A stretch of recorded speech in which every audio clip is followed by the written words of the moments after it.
Hey guys, I'm back again, and yeah, a little bit clean shaven as you can see. Yeah, sorry it's been a while since I last did an inbox review, but obviously I've been waiting for a kit to come in that would be more appropriate, and I think the t-shirt is a little giveaway, so there you go. So without further ado, I'm going to turn the camera around. And here she is. This is Ryefield's recently released Tiger 1 initial production, early 1943. This isn't the first kit I've had in my stash of a initial production, as you remember, because the last one I built was a Dragon kit. Oh crikey, it must be about 5 years ago now, which was part of the then Tiger 1 75th anniversary group build, and actually did it was as a, I think as a sort of a winter camo for the Battle of Leningrad, which was around about December, January 1942, because this actual initial production, which was the very first production Tiger, Henschel Tiger, the sea Anger, entered service in around about August 1942, and the first time it saw action it wasn't successful because the four that were there broke down, but obviously from then on in it was developed more and more and went from strength to strength, and as we all know, this is the most famous tank of World War II, or one of them. And as you know, I'm a big Tiger nut anyway. So when this was announced that they were going to issue an initial production, I just had to get one. So I put my pre-order in, and sure enough, around about a week ago, she came through.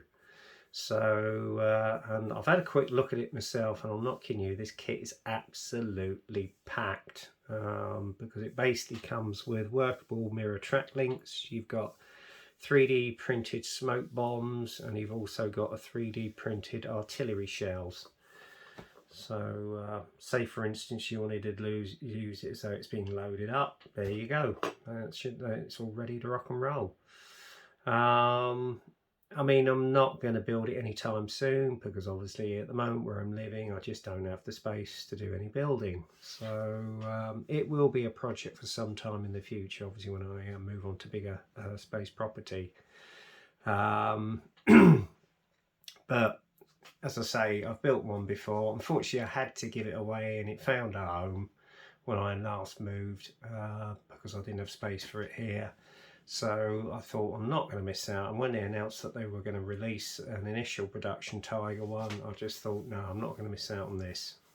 So as you all know, I'm a big Tiger nut, and I just wasn't going to let this one go. So I put in a pre-order, and as I say, sure enough, she turned up last week. So happy bunny, to say the least. I thought to myself, oh good, Christmas has come early. Anyway, enough of me waffling on. What we'll do is just get on with the inbox review itself. As you can see, it's got a beautiful illustration of the a typical initial production one Tiger in a familiar Panzer Grey, which I think was one of the first schemes it was in. And obviously it went into the winter camo, and obviously with the hiccups they learnt from this, it was developed into the early production, and then the mid production, then the late production, and then you had the famine, and so on and so forth. You can tell this is an initial production by the side turret bins on there, unlike the other productions that followed, and also this one didn't have any exhaust covers on it. So there you go, and obviously you've got the familiar elephant insignia, I think of the 502nd Abteilung, I might be wrong. So yeah, it's going to be one that I'm very much looking forward to building in the future. So yeah, and Ryefield have got a well-known batch of Tigers throughout their assortment. They actually opened up with an initial DAC Tiger, and then obviously went on to an early with a full interior. And then obviously the next one they brought out was the mid-production, which are incidentally is in the markings of Otto Karas's mid-production Tiger 1. Then they brought out, I think recently, the last few years, was a late production, which initially is 002 or 007, which was Michael Wittmann's last Tiger he actually operated before he was tragically killed. I think they've also released Sturm Tiger with a full interior, which I would love to get my hands on. And then, of course, you've actually got this one. No, sorry, I was mistaken. The one after that was the Fairman, which is getting harder and harder to get hold of now, unfortunately. So at some point, I'm going to have to grab one of them.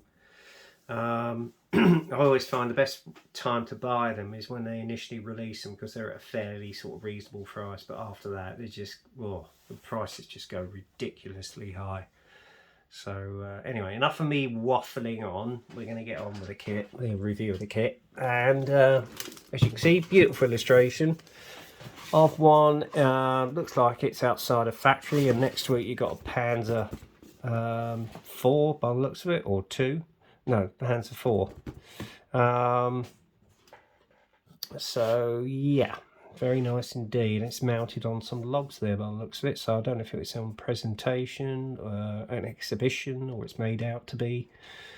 Who knows? Box is quite deep, as you can see there, and you've got your CAD drawings on the side, and you can do one with a snorkel, which I think they used for when they were actually developing it before it went into production. And as you can see there, you can open up your turret bins, your loaders hatch, you've got your commander's hatch, etc., and obviously the drivers and loaders positions. A little bit of etch brass there, etc., etc. So you can do either one of two versions of the initial production.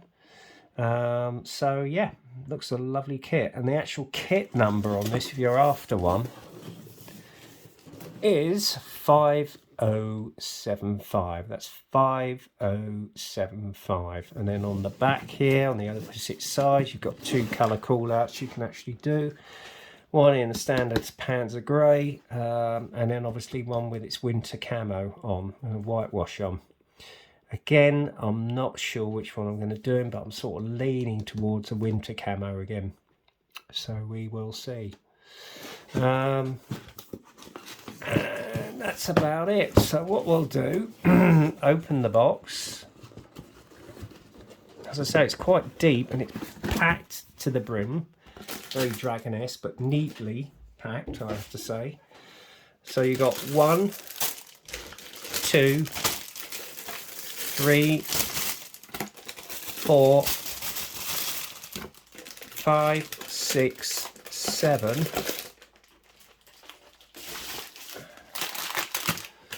Obviously you've got the hull. 8, 9, 10.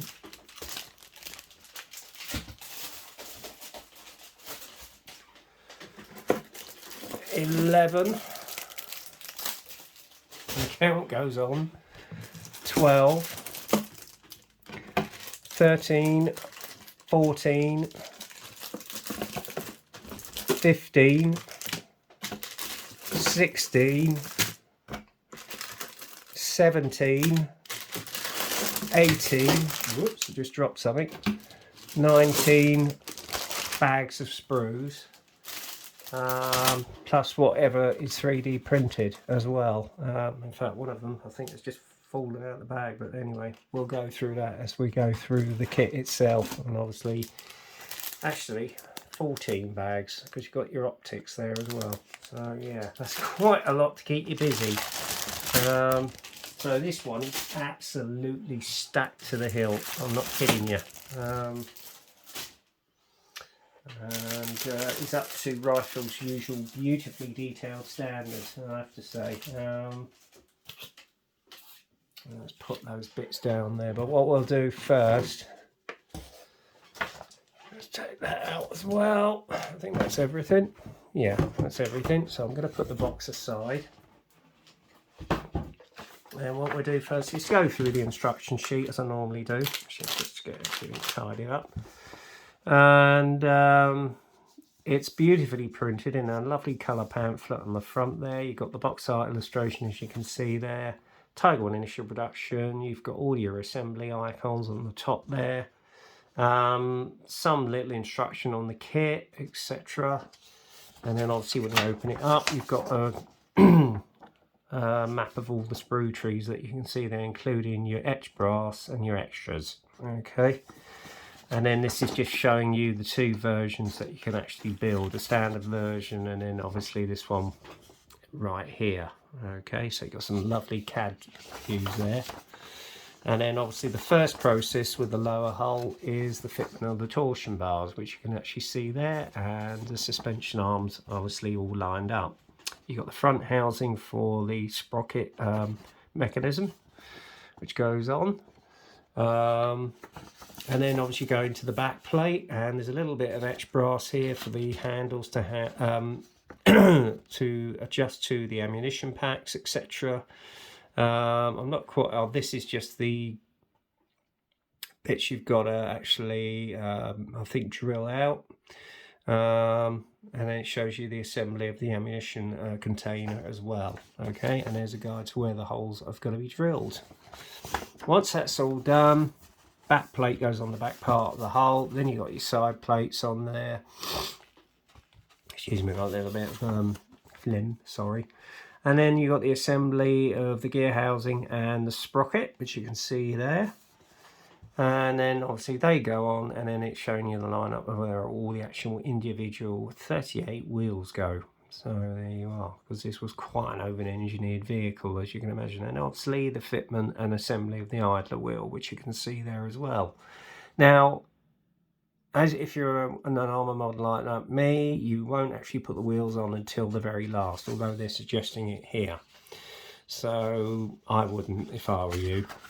Otherwise it's going to make life very, very hard for you. Obviously you got the assembly of the wheel there.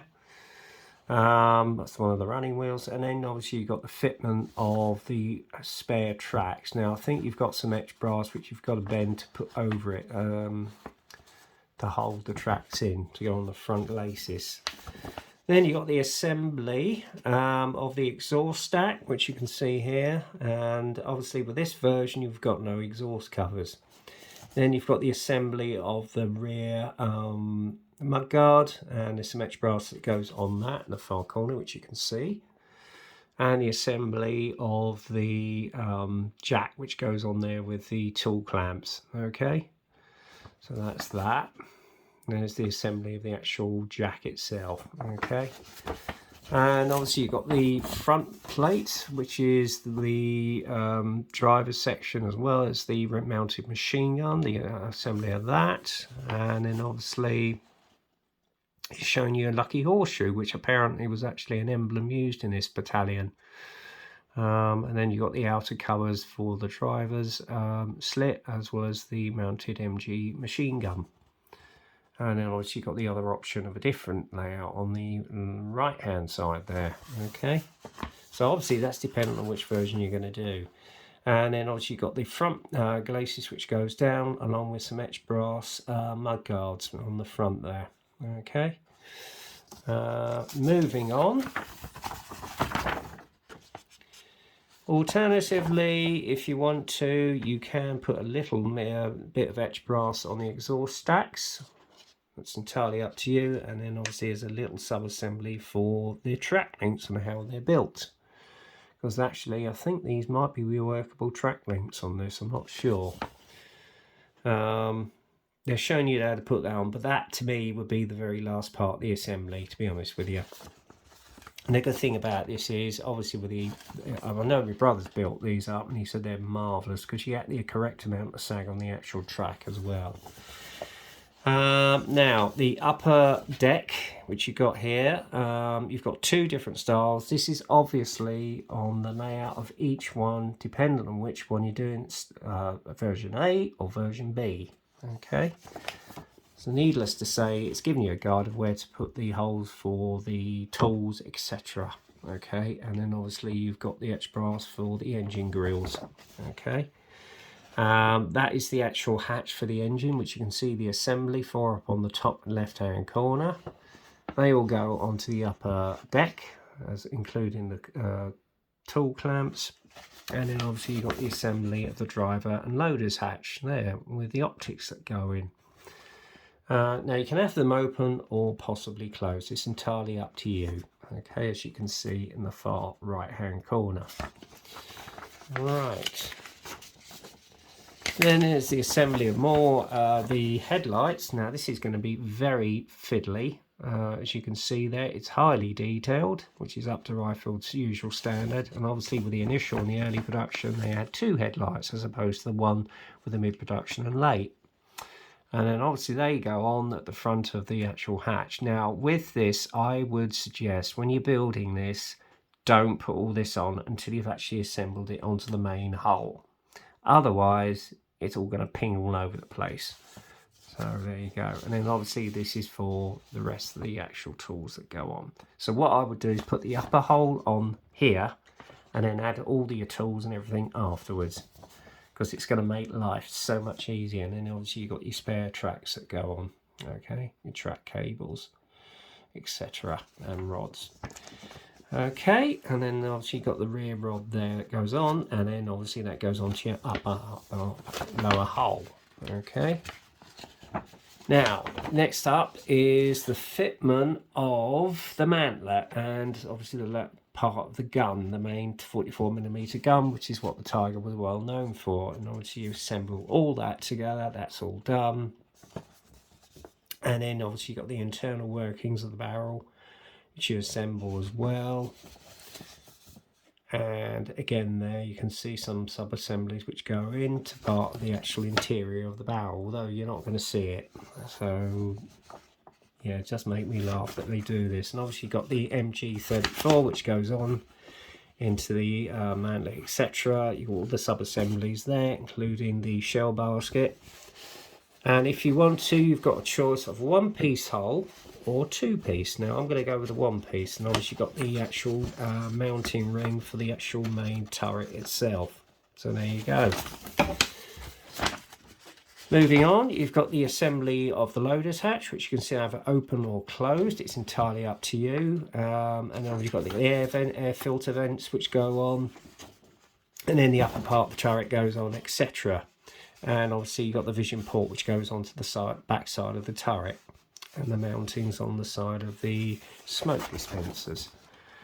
And then it's the assembly of the cupola, which you can see there. Everything goes together, all the lumps and bumps, including the hatch. And then the assembly of the side turrets, which you can see there. Now you can have the lid open or not. A little bit of etched brass is marked out, as you can see, in red and blue. Okay, and then obviously you got the cupola which goes on along with the optics, and then the smoke dispensers which are 3D printed, and they're shown how to be assembled there along with some little etched brass. And then obviously your turret bins go on the side as well. Turret goes on, and if you have the option of putting the snorkel on or not. So there you go, and that's the assembly of your tank. I think that's it, yeah. And obviously you've got your couple of options here. First one is the 502nd Battalion, Abteilung near Leningrad, January 1943, in the overall Panzer Grey with the familiar elephant's emblem. Or you could do it in its winter camo, as you can see there. Alright, and then obviously you've got your colour guide as well. A lot of these are MiG colour guides, because obviously Ryefield and MiG are in collusion with each other. But I would have a look on your colour app and get your cross-reference for whichever paint, the brand of paint you're using. So there you go. So that's that bit. And now we get into the interesting bit, which is all the parts of the kit. Some I'm going to unpack, some I'm not. These I'm not. These are some of the wheel hubs. Oops, hang on, I'll just knock that out. But as you can see there, beautiful crisp detail. And even the headlights you got there, you got the clamps for the barrel rods, etc. Beautifully reproduced. So for that reason, I'm not taking this out of the bag. Okay. Next up, you got your front glacis. Now, again with this, you can put some etched brass on it. Again, it's beautifully, crisply moulded, nice and sharp, and even with the moulding seams there, they're beautifully reproduced, as you can see. And then obviously you got your sprockets right here, part of the sprocket assembly. Again, beautifully represented here, I have to say. And then obviously you have your cupola for your commander's cupola. There you go.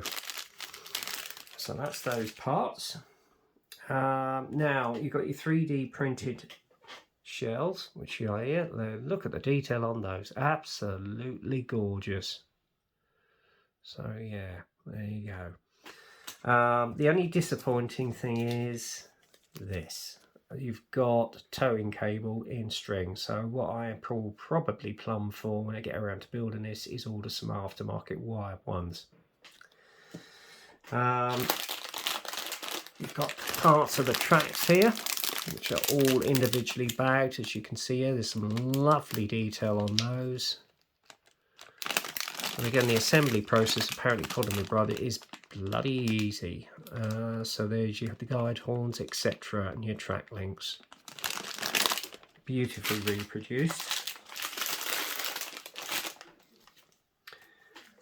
Along here is all your etched brass details for your tool clamps and your engine grills, and obviously the front mudguards, as you can see there. Beautifully reproduced. And on the back, you've got your Tiger 100 decals. And I think these are usually produced by Cartograph, I'm not quite sure. So they shouldn't be having any problem bedding down. So there you go. Right, I'm going to put them back in the box so they don't get lost. The only disappointing thing is when I open this up, this is supposed to be the aerial and it's got absolutely bent to devil. So I'll probably get an aftermarket one in. It's a shame really, but there you go. So yeah, let's get that all on the bottom there. I'm going to put the instruction sheet back in there as well, so it doesn't get lost. And what we'll do, I think these are sealed bags. Are they resealable? No, sadly not. What I'm going to do first, I think, I'll just see how this is going to go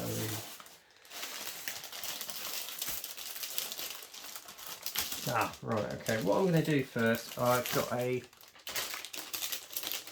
resealable bag on this, I think. Sorry about the crimping of the bags. Here we go. We've got the upper turret, which you can see there. Again, beautiful detail, especially on the world seams. Nicely done there. And that's all part of your mantlet. As you can see there, you've got your end of your barrel there. Part of that as well. And you've got a choice of 3 mantlets. Now, obviously you're going to have to do your research in here, but also what I like on this is you've got the casting texture on. I don't know if you can see it. You've got the casting texture on there as well, which is nicely represented. And obviously you've got your turret ring there with the teeth, which is nicely represented. Your hatches. This is all, I think, for a actual early production. So you've got some extra ones in here. You got, oh, this is all for the early production.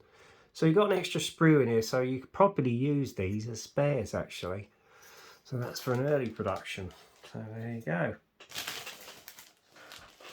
I don't know why they do that, but they seem to. So maybe at some point they're going to bring out another early production.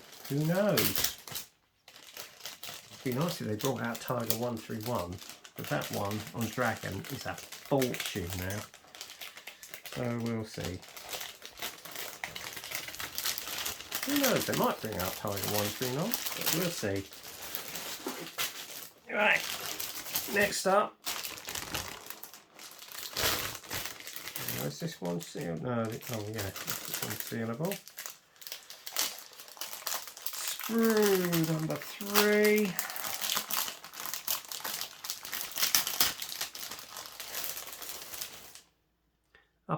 deck, as you can see here again, engine covers, engine grills, all there. You got your engine deck hatch. So it's all nicely done. Again, there's some nice casting texture on the back here. And there's your rear plate, back plate. Again, you're going to have to drill some holes out. You've got your smoke dispenser mounts there. That's your front driver's hatch, etc. Nicely reproduced. And I don't know why they've actually got the five-full filters. That's obviously for an early production. So I've got a sneaking suspicion they're going to bring out another early production. So who knows?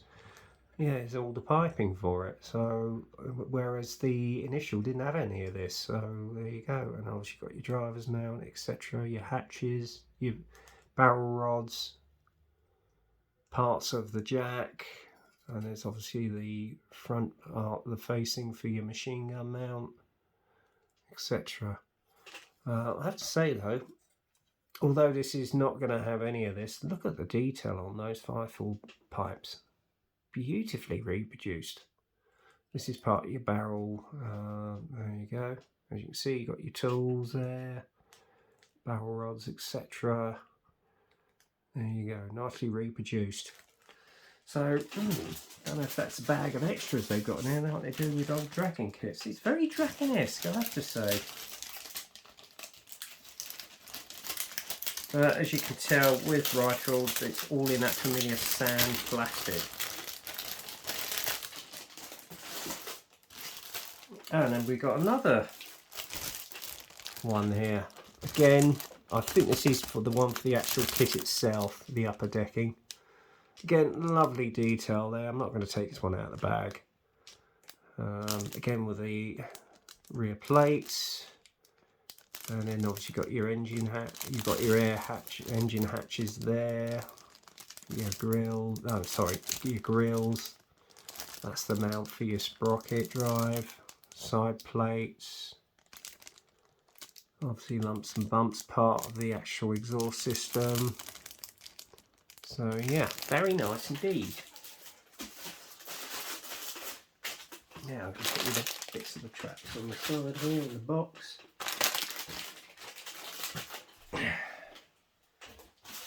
And then we come into other parts of the actual tracks themselves. I think this is going to be quite a long video, as you can see there. Look at the detail of them. That is going to take some time and some patience, I'll tell you. I'm not going to take any of these out of the bag, unfortunately, because I don't want to lose them. But again, very highly detailed. And with these, it's best to take your time, really. I know it's a laborious process, but it's best to.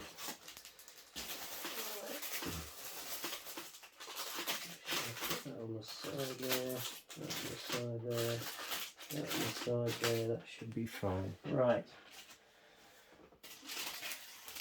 Now, one of these I am going to take out the bag. I'll put it back in.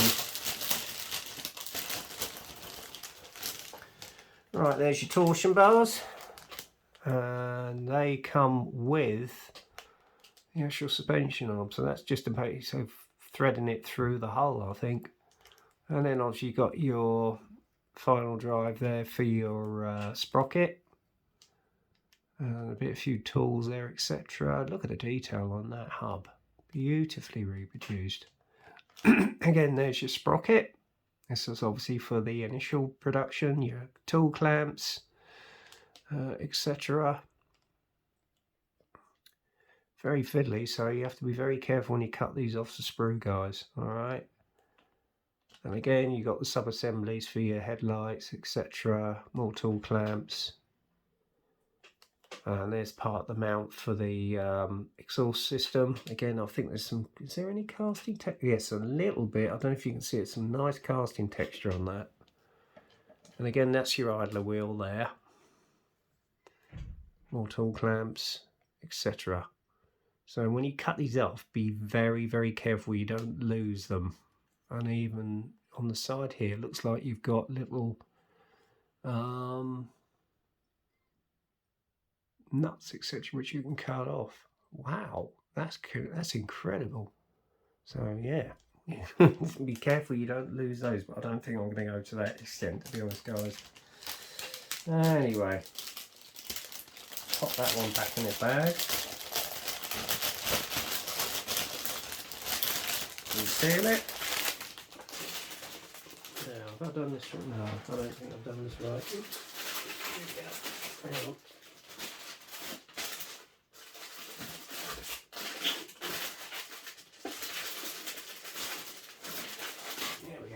Right. Okay. Oh, hello. We've got more sprockets. My lord. Yeah, this is for another early production, I think. Some of the parts are. Oh, yeah, you got the 5 foot. Oh, my lord. Now, this one, I think, is for the initial production, that version, because you've got the engine, familiar engine covers on there, and then obviously you've got your 5-full system there. And you've got some side plates there, which you can see, so I might use them, get them bent. And then you've got your rear turret as well, which is, I think this is all for the DAC version, to be honest with you. And then you've got your barrels, etc. Part of the sub-assemblies for that. So there's quite a mixed bag in this kit, to be honest with you. So there you go.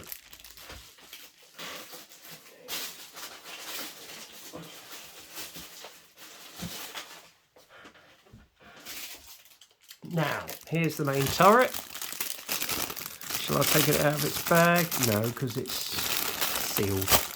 But again, you've either got the option of having 2 halves, but there again you could use that for a spare turret for another future build on another kit. And then obviously you've got the 1-piece turret, which is probably the one I'm going to use as well. But again, the level of detail on it is absolutely exquisite, as you can see there. With your vision port, and obviously you've got your side mount there for your gun. And again, with the moulding detail, if I can get this damn thing to focus, as you can see there, you look at the moulding detail on it. Beautiful.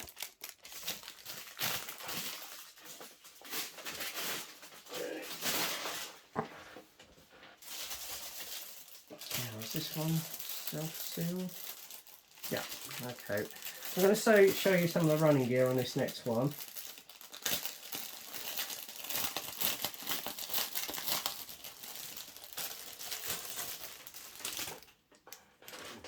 There we go, look at that, isn't that exquisite? Not an inch of flash on it, and the detail is absolutely exquisite. Again, you can get some masking sets for this, or use a little plastic thingy. I've forgotten the name of it. Which is what I use. You just put it on there, so it gets the right size of the wheel, spray it, and there you are, done. You haven't got to worry about painting the edges. But again, look at the detail on these wheels. It's absolutely exquisite.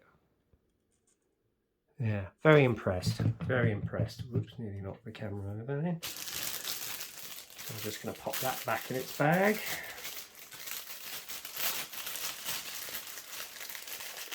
Sorry if this is dragging on a bit. It's just so much in this kit. There really is. I'm trying to remember how to repack it all as well. I've done it 100%, but there you go. Again, I've got extras on here. This looks like some of an early production. Oh no, this is possibly, may well be for an initial. I don't know. Yeah, I think that's the side turret there. That's the back one for an initial production. So maybe they're going to bring out another initial production. Who knows? You've got your jerry cans here, which you can see. Parts of the jack again. You've got a spare jack in here. More tools. Side parts of the turret, as you can see there. They are lower mounts there. Other bits and bobs. Barrel rods. Looks like you've got some aerials in here as well, so that will come in handy. And then obviously you've got your MG34 there, which is beautifully detailed. So there you go, that's that one. There's your spades, etc. Tiny amount of flash on that. That's the only part of flash I've seen in this kit. Again, you've got a lovely level of detail there, and there's part of the machine gun mount there with the handle, so beautifully reproduced. So yeah, this does look a good kit.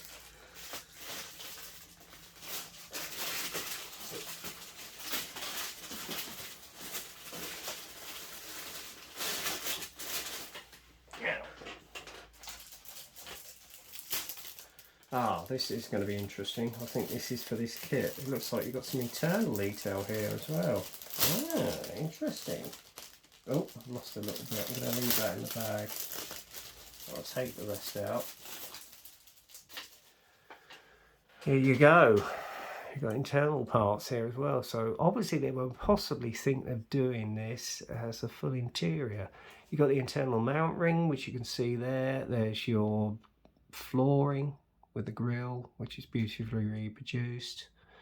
Not quite sure what this is. I'm really not quite sure. Oxygen, parts of the barrel. You've got the seats there for the loader and the commander. Parts of the breech. You got your MG34 machine guns there, and seat, part of the seat, other internal details. So maybe they were looking at possibly producing this as an interior version. I don't know, but if you wanted to add this to the kit, it's up to you. You know, there's your shell basket right there where I got my thumb. Other internal bits there. Again, more jerry cans. Parts of the barrel. You've got the assemblies there, which you can see. Looks like the steering wheel. So, interesting. So, yes, very nice indeed. Look at, as I say, look at the floor on that. Wow, cool. Lovely with a bit of wash and wearing on it. So, yeah.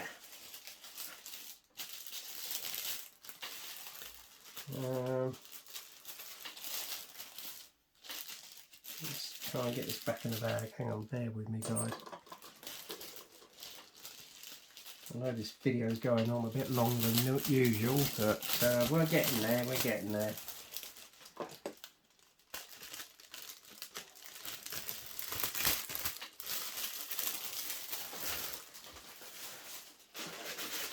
Let's put that near the bottom. There we go.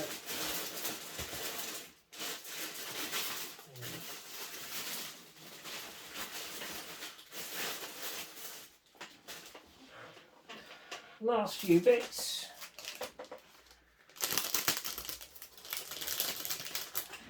Here's all your clear vision ports, etc. As you can see, clear as a bell, lovely and reproduced, especially for the commander's cupola. So yeah, nicely done.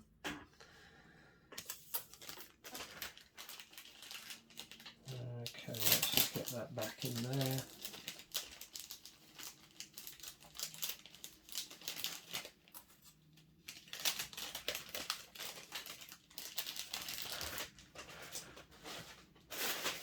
I've actually got this back as it should be. Whoops. Oh well, you live and learn. You live and learn. Oh, let me sort this out. Hang on.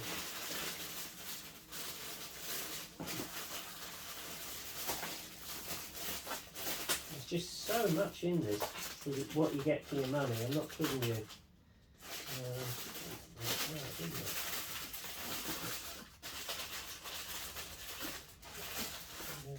God, what am I doing? I'm having right fun and games here, guys, I tell you. Oh.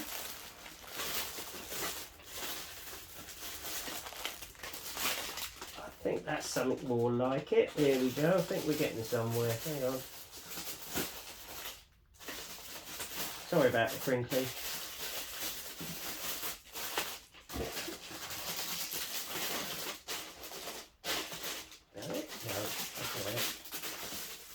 A bit like a jigsaw puzzle, I must admit. Oh, I'll get back in. That's it. Right, final two lots. Oh, you got your turret bins here. Yeah, I'll take that one out of the bag. And the mounts, there you go, look at that, isn't that beautifully detailed? And again, some of your etched brass can go on that if you wish. And that's the two side turrets that go on the turret itself, turret bins that go on the sides of the initial production. Again, lovely crisp detail there. I'll just pop that back in its bag.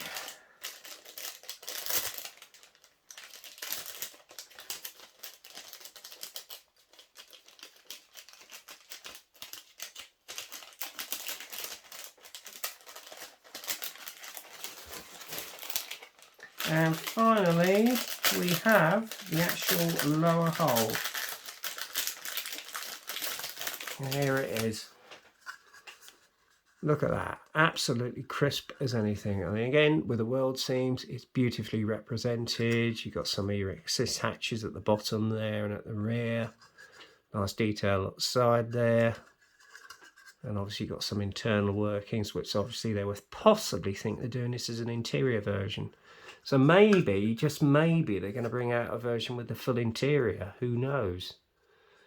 We shall have to wait and see with bated breath. But yeah, it's beautiful. Absolutely beautiful.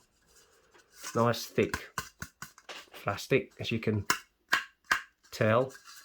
So yeah, that's going to make a lovely kit, I think, once it's built. So there you go. That's basically it. I'm just going to try and sort this all out now. It's a bit like a jigsaw puzzle, but basically, I mean, I paid £39 for this, and to be honest with you, I think that's good value for money when you get everything like that inside it. And